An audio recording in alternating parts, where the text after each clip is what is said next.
चलिए आगे बढ़ेंगे। फरीदाबाद से अगली खबर है, कैबिनेट मंत्री विपुल ने यहां पर प्रेस कॉन्फ्रेंस की है और इस प्रेस वार्ता में बजट को लेकर मंत्री विपुल गोयल का बयान सामने आया।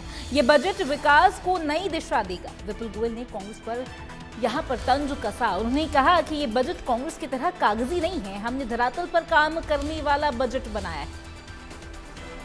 तो यहाँ पर केंद्रीय बजट पर कैबिनेट मंत्री विपुल गोयल ने प्रेस कॉन्फ्रेंस की और प्रेस वार्ता में विपुल गोयल ने कहा कि देश और प्रदेश के विकास को इस बजट से नई दिशा मिलेगी। कैबिनेट मंत्री ने कहा कि हमने कांग्रेस की तरह सिर्फ कागजी नहीं बल्कि धरातल पर काम करने वाला बजट बनाए हैं। संसद परिसर में राहुल गांधी के बयान पर भी विपुल गोयल ने यहाँ पर रिएक्शन दिया। साथ ही यहाँ पर फेस लॉस रजिस्ट्री पर भी कैबिनेट मंत्री विपुल गोयल ने बयान दिया है।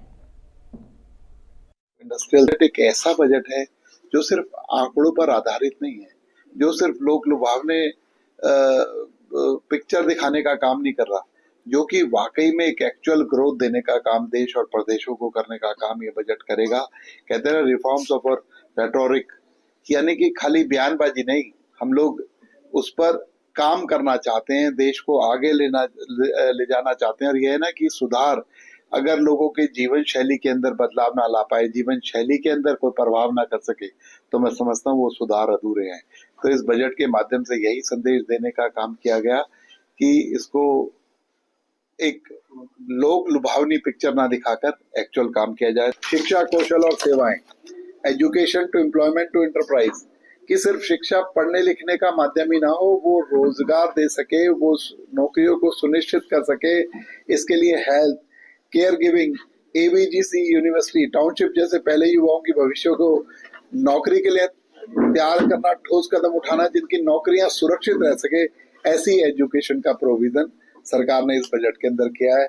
और कृषि और ग्रामीण विकास के लिए और महिलाओं के लिए भी ये बजट बहुत उपयोगी है। उसके लिए मैं बताना चाहूंगा भारत विस्तार जैसे एआई आधारित प्लेटफॉर्म जो सरकार ने इस बजट के अंदर प्रोविजन किया है। आप अच्छे तरीके से जानते हो सकारात्मक विपक्ष नहीं है। हरियाणा के अंदर अभी मुख्यमंत्री जी ने चंडीगढ़ के अंदर पंचकुला रेड बिशप के अंदर एक मीटिंग बुलाई, उसमें 90 के 90 विधान जो सभा के सदस्य थे, एमएलए थे, उनको आमंत्रित करने का काम किया। लेकिन भारतीय जनता पार्टी के मंत्री और एमएलए वहां पर पहुंचे, विपक्ष का एक साथी उसमें नहीं पहुंचा। वो बजट था ओपन फॉर ऑल, सजेशंस दीजिए बजट के अंदर क्या अमेंडमेंट कर रहे हैं ना चाहते हैं, बजट किस तरीके का होना चाहिए। बजट सरकार का नहीं, हरियाणा की जनता का होना चाहिए, उसमें विपक्ष की सहभागिता भी होनी चाहिए। इतना बड़ा हृदय दिखाने का काम माननीय मुख्यमंत्री नायब सैनी जी ने किया, लेकिन विपक्ष का एक साथी नहीं आया। जिस दिन हरियाणा का बजट होगा उसी दिन शाम को आपको फोन घनघनाने लगेंगे, ऐसा बजट था, वैसा बजट था। सजेशन नहीं देना, सरकार पर आरोप लगाते हैं, जब सरकार उसका जवाब देती है तो उठ कर भाग जाते हैं, वॉक आउट करने का काम करता है।